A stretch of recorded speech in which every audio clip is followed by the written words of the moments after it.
Hi all, this is Nandan. Welcome to this session of Techno Banker where we will discuss today SWIFT. So we will first get to know full form of SWIFT. So SWIFT stands for Society for Worldwide Interbank Financial Telecommunication, means it is a society where members are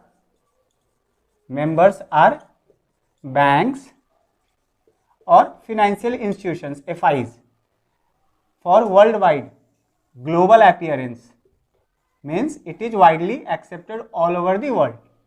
Interbank, within the members only, members are banks and FIs, financial institutions.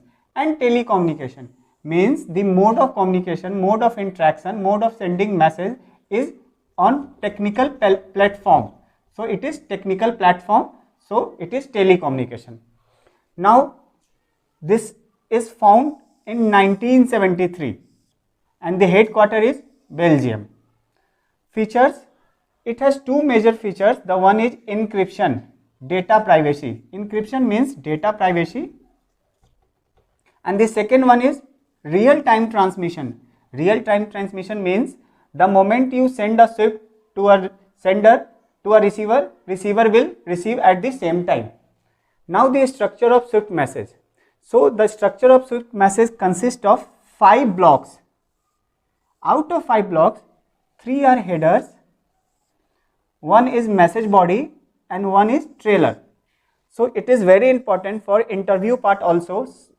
Many times this question asked in interviews, how many blocks in SWIFT or how many headers in SWIFT. Now the most critical component of a SWIFT message is SWIFT code, BIC code. This SWIFT code or BIC code or BIC code, both is same. It stands for Business Identifier Code. It is unique in nature and it is approved by ISO 9632. This organization only approves SWIFT code for the banks or financial institutions. Now the structure of SWIFT, it consists of 8 or 11 alphanumeric characters, means it will have alphabets plus numbers. So it will have alphanumeric characters. So friends, till now we have seen full form of SWIFT, features of SWIFT and SWIFT code. Now we will see structure of SWIFT code. So SWIFT code consists of 8 and 11 characters. So the first 4 characters represent the bank's name. Next 2 characters represent the country's name. Next 2 characters represent the location name. And the last 3 characters represents branch code. It is not mandatory to have branch code in all the SWIFT code. So I take example, let's see an example.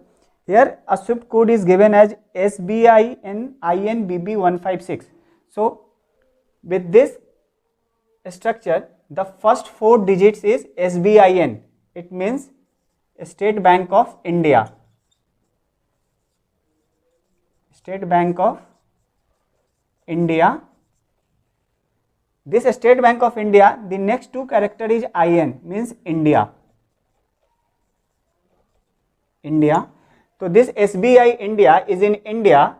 The next 2 characters are BB, means Bombay. Bombay. And the last 3 characters 156 is branch code. So we have seen that SBIN INBB 156 is State Bank India SWIFT code, which is in India, and the location of this bank is in Mumbai with branch code 156. So with the help of this structure we can know this SWIFT code is related to with bank, which country, which location of the country, and the branch code. Now coming to next, SWIFT message, this MT. So in trade finance, the most common categories of MT which are used is category 1. Category 1 is customer payments. It is used for customer payments. Category 2 is financial institution transfer. When you want to transfer to a bank or FIs, you have to use category 2. Category 4 is for collections. This category is used for collections. Category 7 is for documentary credits, LC, BG and SBLC. Category 9 is for cash management and customer statement, means your account statement, your nostro reconciliation or customers transaction with a account can be known from this empty type.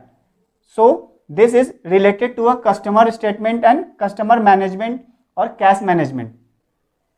So friends, we have seen different categories of SWIFT messages used in trade finance. Now we will see a structure of SWIFT message. This is also very critical. So the structure of SWIFT message, the SWIFT message starts with empty and having 3 numeric digits. So this empty stands for message type. This empty stands for message type. The first digit represents the category of SWIFT message.